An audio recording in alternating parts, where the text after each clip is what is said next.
Chapter Friday. School is like school, except it's harder. It's only been 4 days and my mind is already stuffed. Miss Garcia doesn't yell. She's stern, but soft and nice, too. She doesn't just point to the whiteboard and say, "See? See?" She explains hard things, like reducing fractions and turning them into decimals. Decimals are fractions, even when they're not. I sometimes don't see. Math is tough, and I feel dumb and get upset. She walks between desks, watching us work. When she stops and whispers to me how to fix a problem, I get more upset. Tears fill my eyes, and I really can't see. I think how her whispers are telling all the other kids that I'm stupid. She moves on, walking to the end of our row. Ben stares, owl-eyed, behind his round wire glasses. "Who are you looking at?" I whisper, fierce. He smiles and offers me a big pink eraser. I want to throw it at his head. "After school, I'll show you. It's..." Please don't say easy. I think I will smack him if he says easy. Hard. Until he remembers that decimals are just a fraction of 100. I take the eraser. Miss Garcia says, "Think critically." Think what? What's memorable about New York? Everybody starts raising hands, shouting, "The Rockettes, Empire State Building, Rockefeller Center, horses in Central Park." I've seen horses and carriages in Central Park, but I don't know the Rockettes. What is that? I've never seen the Empire State Building up close or visited Rockefeller Center. Oh, pick me! "Yes, Charles," answers Miss Garcia. Charles has black slick hair and long lashes like a girl. He grins, looks back at Ben. "The naked cowboy, underpants, boots, and a cowboy hat." Everybody laughs, except Ben and me. "Don't make fun of Ben!" I shout. I'm standing, fists balled. Ben sits. He doesn't even know when he's been disrespected. Just 'cause Ben wears cowboy boots doesn't mean you can make fun of him. There, I've made everyone shut up. They all look at me, scared, respectful. Sabine, though, just looks sad. Miss Garcia clicks her heel down the aisle. She puts a hand on my shoulder. I don't know why, but I notice her nails are pink. Like pink nails are important or something. "Deja, it's true.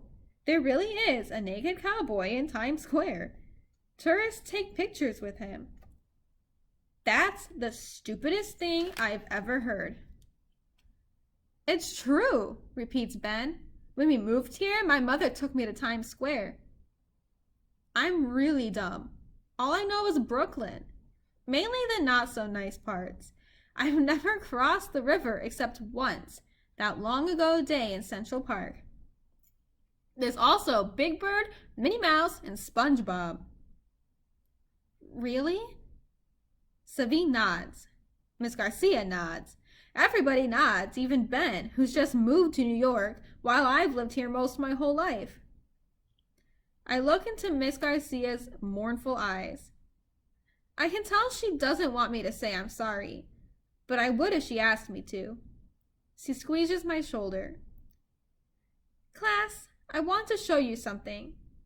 Miss Garcia walks back to her desk. I sit. No one looks at me anymore. Ben passes me a note. "Thanks," it says. I stuff his note in my pocket.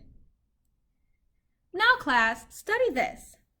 It's a black and white poster-sized picture of New York. Anybody could see that. It's not Brooklyn, it's Manhattan. You can see the East River, and right across the river are hundreds of tall buildings, some shooting straight, piercing the clouds. Others not as tall. Close the gaps between skyscrapers. Nothing but a hodgepodge of brick, glass, and concrete. What do you see? Buildings. Lots of buildings. Can't see over them, can't see under them, can't see through them, says Ben. Sabine giggles. Everybody else laughs. Going on a bear hunt, says Ben, as if that's supposed to make sense. I squirm in my chair. I don't belong here. There's too much I don't understand. The kids are weird. The school is weird. Now, class, come over to the windows. Everyone clambers up, including Ben. Not me. I slouch. What do you see? Dumb question, I think. Maybe this school isn't so special after all. Miss Garcia isn't special. Everyone leans against the windows. Sabine breathes on the glass and draws a heart. Pay attention, says Miss Garcia. What do you see? New York, some kids murmur. Others say, Manhattan. A sunny day in Manhattan. Think. See. Compare. Miss Garcia holds the poster picture high above her short head. Everyone keeps staring out the windows. Even Miss Garcia. She's breathing quick, like she's upset, like she can't get enough air. I get up, stare at the poster. Then I see it. 2 tall and taller buildings.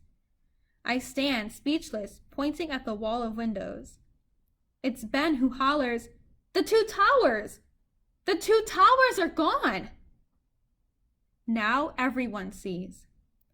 That skyline has changed. The 2 rectangular towers in the photo are gone, replaced by 1 glittering tower with a pointy top pricking the sky. Where'd they go? I ask. Some kids look strangely at me. It's terrible, murmurs Sabine. Terrible, echoes Angel. She's a pretty girl. Black hair, blue eyes, pink lip gloss. But she's nice, even I have to admit, she's nice. She's pretty, but she doesn't act like it. Snotty, better than everyone else. Some of you know, says Miss Garcia. Oh, what? I wonder. Michael bends, untying, then tying his Nikes again and again. Angel picks at her nails. Another kid crosses his arms over his chest. I do the same when I don't want anyone to touch me. Others are looking wide-eyed, maybe scared, at Miss Garcia. Nobody talks about it. Not really, says Michael. Talks about what? Missing buildings? This Sunday is the 15th anniversary, Ben says.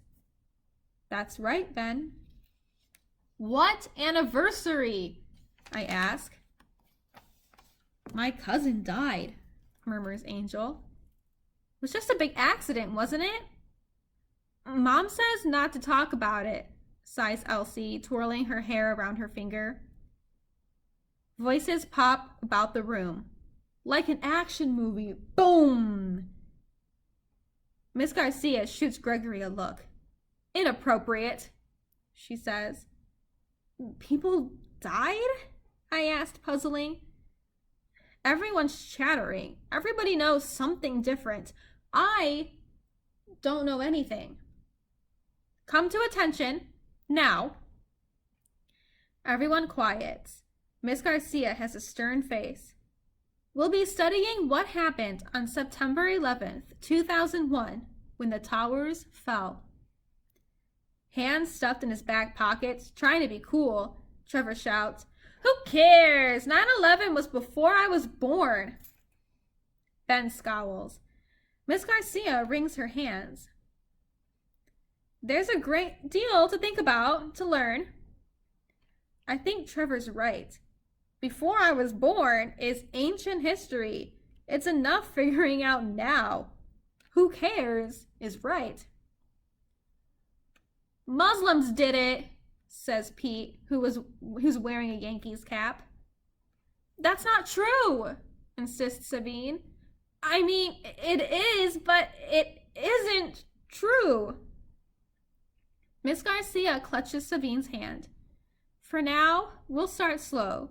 study, observe. One day, we'll cross the Brooklyn Bridge to visit the memorial. A field trip? Asked George. Yes, maybe. Miss Garcia turns away from the windows. This is a new, challenging lesson plan. One step at a time. She pastes on a smile. Today, we start with home, what we know. As homework, I want each of you to write and show where you live.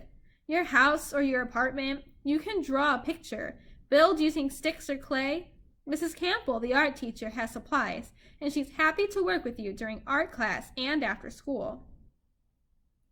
Why is home important? Miss Garcia asks hopefully. Their nerd at the window, I shouldn't call him a nerd, but he's white with an afro and thick black glasses, plus he's got a black silver buckled belt and white tennis shoes. He looks like a nerd to me. Super smart. He says, home. It's where we come from. Who we are. Good, Ellis. Home shapes all of us. So let's share our homes, where we live. Let's create, talk, and write about who we are. Murmurs of happiness. Nobody minds this assignment, I think, except me and Trevor. The bell rings. School's over. Deja, may I see you? Asks Miss Garcia. Ben asks, want me to wait? I think, who are you? Why should I care? I dip my head, my chin touching my chest. The hardest word for me to say is please. Being poor, you've sometimes got to ask for stuff. Food, toothpaste, even soap. I don't want to ask anybody for anything. Yes. Please, I swallow. Don't think I like you. I know, says Ben. I don't like you either. Miss Garcia is beautiful. Not like a model beautiful, but her hair is shiny, her skin is bright, and from inside her you can feel she wants to help. Like she believes teaching is helping, not babysitting. Like who I am matters. I'm only used to Ma believing in me like that. Deja, you live in Avalon, right? My body's hot. I want to slap the desk, slap maybe even Miss Garcia's face. Yes, ma'am, I murmur. You can draw, create the space where you lived before. You don't need to write about Avalon. The time before? I whisper. Yes, she says. No, thank you. I'll draw a picture of where I live now. It's my home. I almost choke saying the word home. Does everybody know? Where you live? She squeezes my shoulder. Only me, other teachers, the principal. I stare at the floor. Speckled linoleum. Why can't there be an earthquake? Why can't I be swallowed up and die? I won't lie. My home is Avalon now. The clock tick-tocks, tick-tocks. Okay, says Miss Garcia. But Deja, you can't just refuse an assignment, not turn it in. Sometimes I can change the topic. You don't have to write about summer vacation or Avalon, but you need to practice writing, Deja. It's important. Yes, ma'am. Don't say yes, ma'am, if you're just going to be polite. I'd rather you say, I'm going to work. Be a good student. Yes, ma'am. Exasperated, Miss Garcia sighs.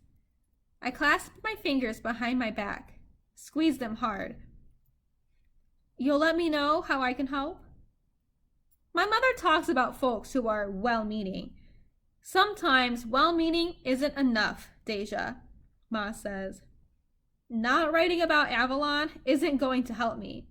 Sooner or later, kids will figure out where I live, and those that don't want to speak to me won't. No one's got to be my friend. I turn to go. It's raining, figures. It's a light, misty rain, and across the river, I see the new sparkly tower. In class, every day, I'm going to be bothered by it. Why did Miss Garcia show us a picture of what used to be? Miss Garcia, I say, pointing. What's home got to do with that skyline? That's our journey this month. Figuring it all out. Home is our starting point for connecting to the past. Miss Garcia's expression is complicated, all mixed up with sadness, excitement, and dread. Maybe teachers really are smart. If she were a kid, she'd say, "My secret, yours to find out." I walk quickly down the hall and leap the school steps. Ray and Lita will be worrying where I've been. Sabine waves, then climbs into a black SUV. Bye, Deja! I bet Sabine doesn't know gangs like SUVs. I bet it's her mother holding the umbrella over her. Ben is a walker. He'll find his own way home.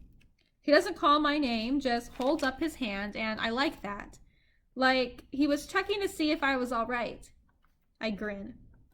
Ben's goofy, getting wet in his hoodie and cowboy boots. I start running, as if rain is never going to drip on me. Before, when I had a new home, I bet Ben would have been the kind of boy to race me all the way home. Ruined weekend. I haven't written anything. What's there to say when home is a room filled with garbage that we pretend is important? Like Ma's broken hope chest. Once it was filled with things she sewed, like holiday linens and napkins, crocheted baby blankets. But now there's no more holiday tables with turkey and Shirley Temples. Definitely no more babies, Ma says. So the tablecloth and the blankets got sold. In Jamaica, Ma's ma taught her, a good woman has a clean house. Everything should be in its proper place. But Ma and me are both too tired out. It's hard with no sink, with clothes and broken toys in boxes, not any chairs, only beds. The neatest thing in the whole room is a locked suitcase. No one is allowed to touch it. Ma says it holds stuff from Pop's last good job. What stuff? I don't remember Pop having a job longer than a few months. He quits or gets fired because his head hurts or he has an attack where he can't breathe. Why can't Pop clean house? Even Ray tries to make his bed. He folds his blankets and puts them beneath me and Lada's pillow. I think Ma shouldn't have left Jamaica. She says she came to America for a better life. Where? I don't see it. In Jamaica, the water might be pretty, like the water on Miss Garcia's calendar. The Hudson River isn't nearly as beautiful, only gray, no sparkling white waves. What's that you got? Asks Pop. I look up at him. He's tall with bushy brows and curly hair. He's smiling, and I feel hopeful. Most days, Pop is sad. It's clay and construction paper, with plastic scissors. Ray is cutting paper dolls. One for each of us, green paper people, with a chubby crayon. Lita draws a big O smile on each of the circular heads. No eyes, no noses, just O's. It's good seeing you play. It's homework. We're helping! Ray laughs. Pop squats. Even with his skin ashy, his legs and arms too thin, he's still handsome. Ray leans against him. He loves to touch Pop. Leda stays close to me. You like your new school? I shrug. It's all right. I don't tell him I like school. I don't want him to think it's okay that we're living in Avalon. Pop grins. His fingers touch my nose. I bet you're the smartest girl in the class. I can't help it. I smile. When we had a house, I used to sit on his lap on the stoop and we'd watch the night stars. I think Ray should go to school. Ray? Pop looks at Ray like he's an alien. Ray scoots closer to him. Face upraised, he's got that "aren't I cute" look. Aren't I the nicest boy in the whole world? When'd you get so big? Leda, still tiny, climbs like a baby bear onto Pop's lap. I'm adorable too, she seems to be saying. Ma opens the door. Ray squeals, "Fried chicken!" Salt, grease, and yummy chicken smells flood the room. "Hey," says Pop. "Hey," Ma says. Seeing us all on the floor, Ma's tiredness just flies out of her body. I can tell she thinks we're acting like a real family again.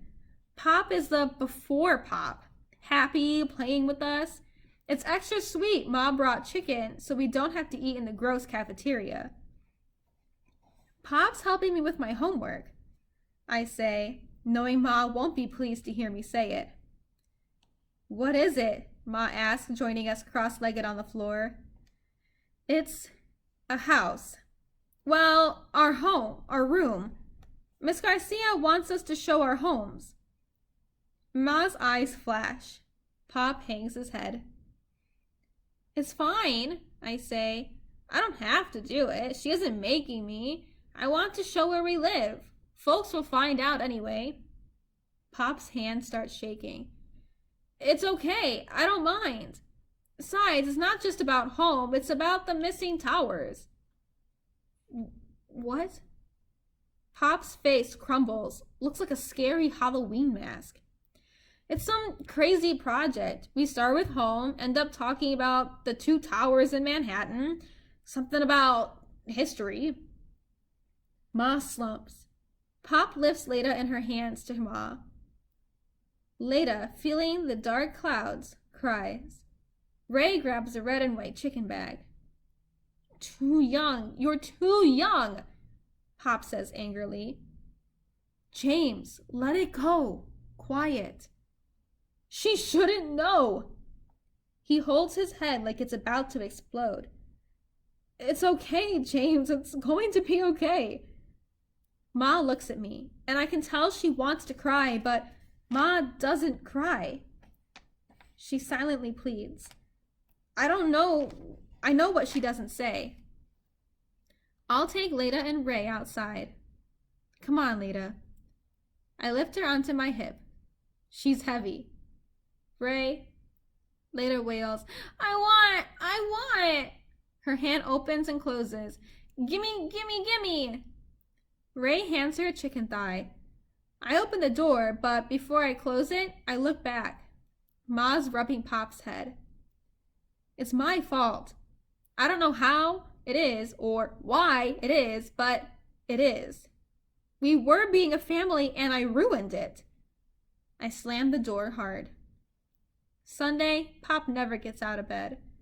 Mom makes me take Ray and Leda to play outside. All day. It's okay, but I get hot. Leda can sleep in the stroller, drooling, her head pitched to the side.